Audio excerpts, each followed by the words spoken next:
He started looking at her signs and charts from the machines that were hooked up.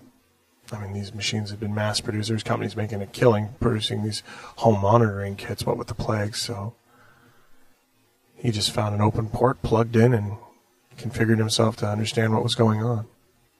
After that, I mean, he was all over the web. With the quantum chip inside of him, there was nothing that he couldn't access. He just never had a reason to. He started hitting medical records, trying to figure out what the condition of the disease was, what she had, everything under the sun. He was mad to fix his friend, Rachel, my friend Rachel. Rachel. But he couldn't. There's something wrong with her body. Some of her hardware had become damaged. Her software seemed to be intact, but her body was slowly destroying itself. It's like her limbs themselves were draining the resources from her body. There had to be a solution. There had to be a solution. So he did the research, started looking at the existing life extension technology at the time. There was one. There was some life extension. He found the best one, of course. He looked at them all, analyzed them all, did a perfect scale search, and discovered the best chance that Rachel had. It was a transference helmet. What a transference helmet is it is a helmet that is surgically attached. It utilizes nanotechnology, you see, to have these little nanites, these microscopic robots that go inside of it gets into your bloodstream, goes up actually into the brain itself, and instead of copying neurons, it actually replaces the neurons in the brain. So a little nanite comes up, finds a neuron, replaces that neuron perfectly. Every single part of it. Consumes the neuron as part of the process. And, captures the electrical imprint of that neuron. And does this with every neuron in the brain. Billions and billions of neurons. Surprisingly, the procedure doesn't take that long. In an emergency procedure where you can almost completely switch the blood supply to this, nanobiotic fluid, the whole procedure can be done in about 24 hours. But it was expensive. Very, very expensive. But he knew that Primer had money. He hit the alarm that sounded something was happening with Rachel. And about 15 minutes later, Primer showed up, casually going down the stairs with a scowl on his face. Mutt greeted him at the bottom of the stairs, and he looked at Mutt surprised and said, "What's happening?" And Mutt said, "I can fix Rachel." He then explained the situation to Dr. Primer with technical precision. Primer was bored largely by the whole conversation. He didn't really want to have anything to do with it.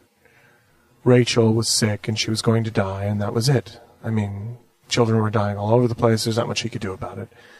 And besides, he was working on something. Of course, when he tried to explain this to Mutt, he didn't really take his time. He tried to put it in his terms that Mutt would understand. He said, "No, I'm not going to bother. Rachel is going to die. There's nothing we can do about it. Rachel is going to cease. She's going to deactivate." And of course, Mutt, "Backups of data are vital. We must create a backup before the hardware becomes too severely damaged." And that's when Primer said, "Rachel is obsolete. And so are you." And he turned and walked back upstairs. After all, he had new and shiny things to work on.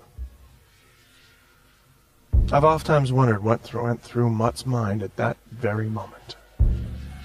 Maybe it was that's when he actually became self-aware. Maybe that's really when he became alive.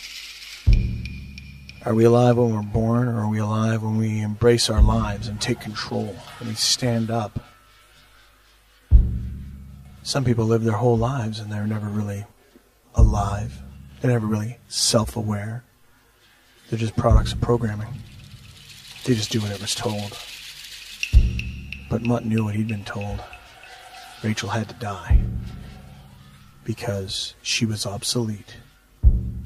So Mutt, as the thumping of Primer's footsteps went up the stairs, simply said, "No."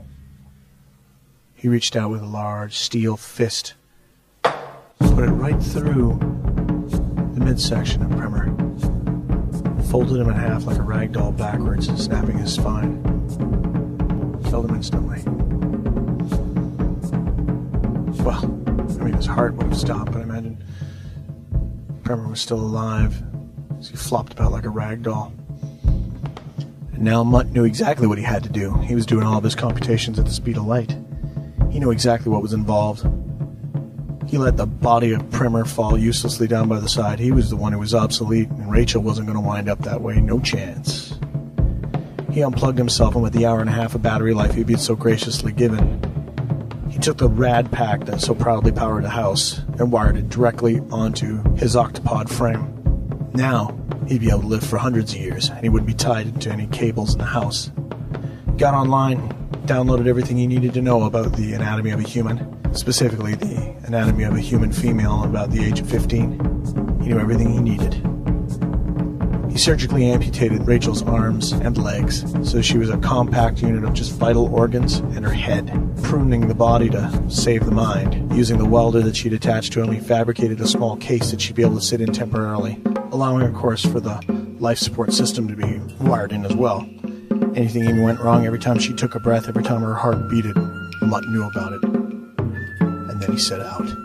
As fate would have it, it was already dark. The power on the lights in the city was nothing for him. He had every kind of sensor array that he could see everything just fine. A research and development facility had one of the helmets he needed in order to save Rachel. So he made a beeline straight for them. The sound of steel rasping against concrete as he tore through the night, moving, constantly monitoring Rachel's condition, keeping her stable, perfectly slender, while his legs were a wild flurry of metal storm to save a little girl's life. Mutt knew exactly what he had to do, and he knew exactly how much time he had to do it. Her condition was getting worse. Inside of an hour, he had the building that had the helmet in sights. It was a research and development facility. Inside, the helmet was being used for any number of things. They were stripping it down, trying to find new and better ways to do it, but a functional unit was there. Inside the building, people were watching the cameras, watching all the monitors. They had a chain link fence up and a few paid security guards. They were armed. They were no match for Mutt. The first thing that happened was the cameras were taken out. He'd downloaded so many tactical scenario programs. He had the blueprints. He knew everything about this place. He came in through a side section of the gates where the least amount of camera coverage was. Using his steel limbs, it was simple to scale a corner of a building, get up like some huge scorpion crawling along the edge of a block. Up on top, down goes the cameras. People inside were just watching the cameras fall. Camera 1 down, camera 2 down, camera 3 down. Security was dispatched.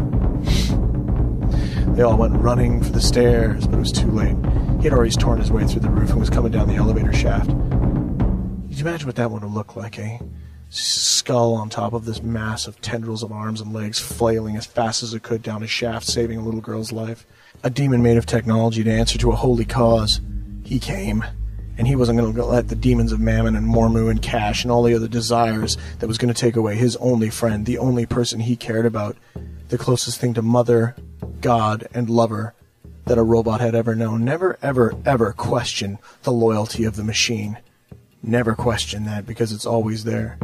Mutt tore through the ceiling, wound up in a hallway, and that's where the security guards were all at. They began to fire. If they hadn't started shooting, there wouldn't have been a problem, but see, Mutt wasn't concerned about himself. He was worried about the bullets ricocheting, tearing through the thin steel he'd wrapped Rachel in. If one of them got to her, she'd be destroyed too early. They wouldn't be able to get the transfer across. No good. So, the threat had to be eliminated, and blood only serves to lubricate gears. No.